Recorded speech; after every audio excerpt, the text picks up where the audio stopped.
নমস্কার দর্শক বন্ধু, আমি সুরজিৎ ব্যানার্জি আরও একবার আপনাদের কাছে উপস্থিত হয়ে গেছি আমার ইউটিউবে এবং পেজে, ইনস্টাগ্রামে অ্যাস্ট্রোলজার সুরজিৎ ব্যানার্জি 5 এই চ্যানেলটি নিয়ে। আপনারা প্রতিনিয়ত আমাকে সাপোর্ট করছেন, ভালোবাসা দিচ্ছেন, সাবস্ক্রাইব করে দিচ্ছেন, লোকের কাছে ছড়িয়ে দিচ্ছেন। আমি নতমস্তকে করজোড়ে আপনাদের কাছে আশীর্বাদ চাইব, শুভেচ্ছা চাইব এবং ভালোবাসা চাইব। যেভাবে এতগুলো বছর আমাকে ভালোবাসছেন, আশীর্বাদ করছেন, আমি চাইব প্লিজ এটা অক্ষুণ্ণ রেখে আমাকে আগে নিয়ে যান। আমি যেটুকুন জানি সবটা দিয়ে আপনাদের সঙ্গে রয়েছি, থাকবো, কথা দিলাম। আপনারা ভালোবাসা দিচ্ছেন আমাকে, প্রচুর ভালোবাসা পাচ্ছি। দেখুন, সকলের কাছে হয়তো আমি ভালো হতে পারবো না, কিন্তু যেটুকুন ভালোবাসা আপনাদের কাছে পাচ্ছি, আমার মতো নগণ্য মানুষের অনেকটাই পাওনা। তাই হাত জোড়ো করে আবারও কৃতজ্ঞতা স্বীকার করব। আমি সুরজিৎ ব্যানার্জি আবারও চলে এসেছি আপনাদের কাছে বাস্তুশাস্ত্রের কিছু টোটকা, বলবো না, বাস্তুশাস্ত্রের শাস্ত্রসম্মতভাবে কোথায় কি করা উচিত তার একটা ছোট, অনেক বড় ব্যাপার, কিন্তু ছোটোখাটো একটা জায়গা বলার চেষ্টা আমি করার চেষ্টা করব। প্রথমে বলি, বাস্তুশাস্ত্র মানে হচ্ছে স্থাপত্য বিজ্ঞান। যেখানে বসবাস করি সেই জায়গাটার মধ্যে যেমন 5টা এলিমেন্ট থাকে, আমাদের শরীরেও সেরকম 5টা এলিমেন্ট থাকে: ক্ষিতি, অপ, তেজ, মরুত, বোম। যদি কোনোটার একটা বিঘ্নিত হয় তাহলে আমাদের যেমন শারীরিকভাবে সমস্যা হয়, বাস্তুশাস্ত্রেতেও কিন্তু সমস্যা বহুল হয়ে যায়। তাই সুন্দর বাড়ি করা সত্ত্বেও দেখা যায় পরিবার হয়তো নষ্ট হচ্ছে, দেখা যায় বাড়িতে নানা রকম মানসিক যন্ত্রণায় ভুগছি। বাড়ি করার পর বাড়ির যে গৃহকর্তা, তার শারীরিক সমস্যা হয়ে গেল। বাড়ি করার পর ঠিকঠাকই চলছিল, হঠাৎ করে যেন বড় একটা ফিনান্সিয়াল ক্রাইসিসের মধ্যে দিয়ে যেতে আরম্ভ করলাম।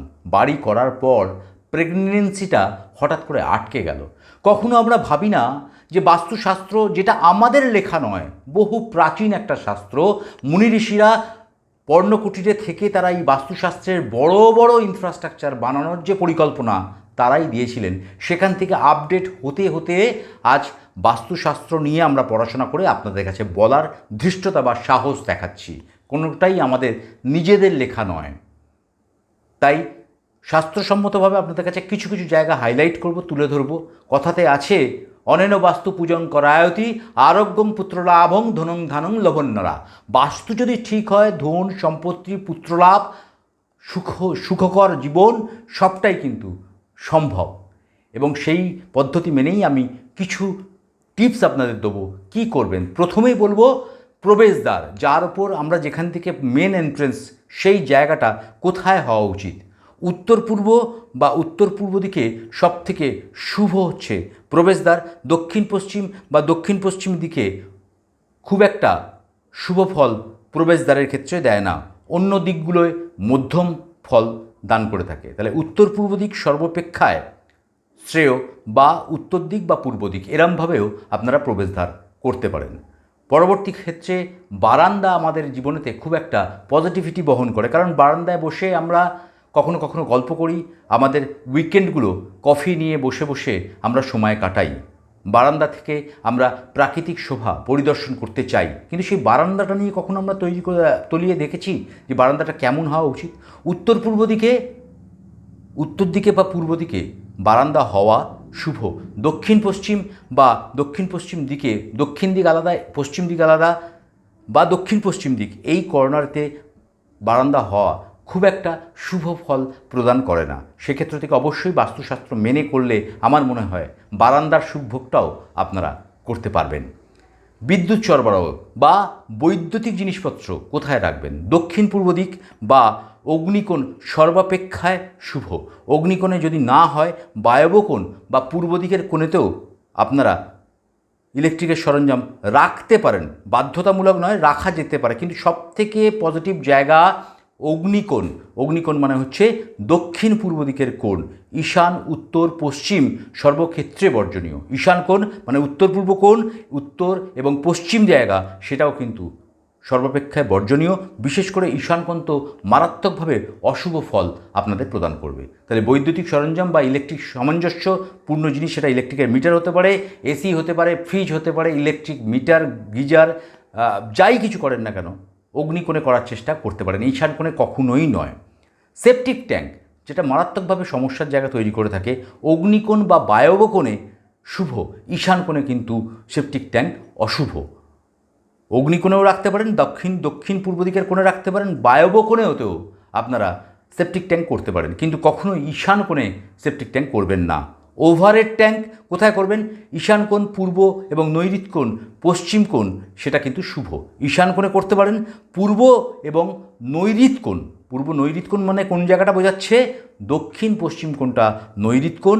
পশ্চিম দিকেতেও আপনারা ওভারহেড ট্যাঙ্ক করতে পারেন। ঠাকুরঘর, বাঙালিদের সবথেকে বড় প্রিয় জায়গা ঠাকুরঘর। মা, জেঠিমা, কাকিমা সকলেই ঠাকুরঘরে পুজো নিয়ে আমরা ব্যস্ত থাকি। যারা আমরা রিচুয়াল বা ছোটোখাটো যাই পুজো করি না কেন, একটা ঠাকুরের জায়গা আমাদের বাড়িতে থাকেই থাকে। কিন্তু কোথায় করবেন? ঈশান কোণ সর্বাপেক্ষায় শুভ, নৈঋত্য কোণ সর্বাপেক্ষায় অশুভ। নৈঋত্য কোণ মানে হচ্ছে দক্ষিণ পশ্চিম দিকের কর্নার, সর্বাপেক্ষায় অশুভ। কখনোই রাখবেন না, কখনোই করবেন না ঠাকুরঘর। দক্ষিণ পশ্চিম দিকে মোটামুটি অশুভ ফল প্রদান করবে। দক্ষিণ পশ্চিম দিকটা যেহেতু নৈঋত্য কোণ, সেই জায়গাটাও কিন্তু অশুভ ফল আপনাদের প্রদান করতে পারে। তাহলে সর্বাপেক্ষা শুভ হচ্ছে ঈশান কোণ। এবার ঠাকুরের মুখ নিয়েও আমাদের চিন্তার মধ্যে রয়েছে। ঠাকুরের মুখ কোথায় রাখবেন? পশ্চিম দিকে ঠাকুরের মুখ থাকবে বা দক্ষিণ দিকে থাকবে। পুজোর সময় যিনি পুজো করবেন উত্তর বা পূর্ব মুখে বসে পুজো করতে হবে। তাহলে ঠাকুরের মুখ নিয়েও আমাদের কনফিউশন থাকে। আমাকে অনেকেই জিজ্ঞেস করেন চেম্বারে এসে, দাদা ঠাকুর কোথায় রাখবো? ঠাকুরের মুখ থাকবে পশ্চিম দিকে, দক্ষিণ দিকেও রাখতে পারেন। পুজোর সময় যিনি পূজা করবেন, যে পূজারী, তিনি উত্তর দিকে বা তিনি পূর্বমুখ করে পুজো করতে পারেন। পরবর্তী জায়গা গৃহকর্তা, যে হেড অফ দ্য ফ্যামিলি, তার রুমটা কোথায় হবে? নৈঋত্য কোণ সর্বাপেক্ষায় শুভ। সম্ভব না হলে দক্ষিণ পশ্চিম বা বায়ুকোণে ঘর চলতে পারে। নৈঋত্য কোণে শুভ, দক্ষিণ পশ্চিমও করতে পারেন এবং বায়ব কোণেও করা যেতে পারে, কিন্তু সর্বাপেক্ষায় শুভ হচ্ছে নৈঋত্য কোণ। পরবর্তী ক্ষেত্রে রান্নাঘর, যেটা সব থেকে আমাদের মা, কাকিমা, জেঠিমা, আমাদের ওয়াইফ, তাদের ক্ষেত্রে, মহিলাদের ক্ষেত্রে সবথেকে প্রিয় জায়গা এবং সেটা লক্ষ্মীর জায়গা, কারণ অন্ন আমাদের মা লক্ষ্মী। তো সেই অন্নের জায়গাটা কোথায় করা যেতে পারে? অন্নের জায়গাটা করা যেতে পারে অগ্নিকোণে শুভ হতে পারে, বায়ুকোণ বা পূর্ব দিকে মধ্যম। বায়ুকোণ এবং পূর্ব দিকটা মধ্যম, কিন্তু অগ্নিকোণটা, রান্নার জায়গাটা সব থেকে শুভ ফল দায়ী। ঈশান কোণ, নৈঋত্য কোণ সর্বাপেক্ষায় বর্জনীয়। রান্নাকারী উত্তর বা পূর্ব দিকে মুখ করে রান্না করবেন। যিনি রান্না করবেন তিনি উত্তর দিকে এবং পূর্ব দিকে মুখ করে রান্না করবেন। দক্ষিণ পশ্চিম দিকে মুখ করে রান্না করা অসুস্থতার লক্ষণ বহন করে নিয়ে আসবে। দক্ষিণ পশ্চিম দিকে অবশ্যই মুখ করে রান্না করবেন না। ছেলে মেয়েদের পড়ার ঘর, সবাই কেরিয়ার নিয়ে আমরা সচেতন। বাবা মারা চাই যে আমরা যে কাজ করেছি ছেলে মেয়েদের সেই কাজে আমরা ইনভলভ করব না, ছেলে মেয়েদের শিক্ষিত করব, আরও উচ্চ পদস্থ যেন জায়গাটা তৈরি হয়। তাই সেই পড়াশোনার জায়গাটা আমরা অবশ্যই ভালো করে লক্ষ্য দেব। ছেলে মেয়েদের পড়ার ঘর উত্তর বা পশ্চিম দিকে সব থেকে শুভ, উত্তর বা পশ্চিম দিকে সব থেকে শুভ। সম্ভব না হলে পড়ার সময় উত্তর দিক বা পূর্ব দিকে মুখ করেও পড়া যেতে পারে। উত্তর দিক বা পূর্ব দিকে মুখ করে পড়তে বসতে হবে। বসবার ঘর, ড্রয়িং রুম, পূর্ব বা বায়বকোণে শুভ। বায়বকোণ মানে উত্তর এবং পশ্চিম দিকটাকে আমরা বায়বকোণ বলবো। পূর্ব দিক বা বায়বকোণে আপনাদের বসার ঘর হলে শুভ। খাওয়া দাওয়ার ঘর, ডাইনিং টেবিলটা কোথায় রাখবেন? পূর্ব দিকে এবং অগ্নিকোণ না হলে বায়বকোণে। পূর্ব দিকে, অগ্নিকোণে না হলে বায়বকোণে করতে পারেন। এবার ছেলে মেয়েদের শয়নকক্ষ, ছেলেদের মেয়েরা যারা বিবাহিত অবিবাহিত সকলেরই একটা নিজস্ব ঘরের জায়গা থাকে। নিজেদের ব্যক্তিগত স্বার্থে নিজেদের জায়গাটা একটা সবাই ভাবে যে আমার ঘর কোনটা। ছেলে মেয়েদের শয়নকক্ষ কোথায় হবে? বিবাহিত হলে অবশ্যই সেটা অগ্নিকোণে ঘর করতে হবে। ছাত্র হলে উত্তর দিকে পূর্ব দিকে ঘর হতে পারে। বিবাহে বাধা এলে এমন ছেলেদের নৈঋত্য কোণে থাকা যেতে পারে। বোঝা গেল? পুরো ব্যাপারটা আমি বলার চেষ্টা করলাম। আজ এই পর্যন্তই বলবো। অনেক কিছু আছে বাস্তুশাস্ত্র সম্পর্কে আপনাদের কাছে তুলে ধরার আমি বারবার চেষ্টা করব। যদি প্রোগ্রামটি ভালো লেগে থাকে লাইক, শেয়ার, সাবস্ক্রাইব করে সঙ্গে থাকুন।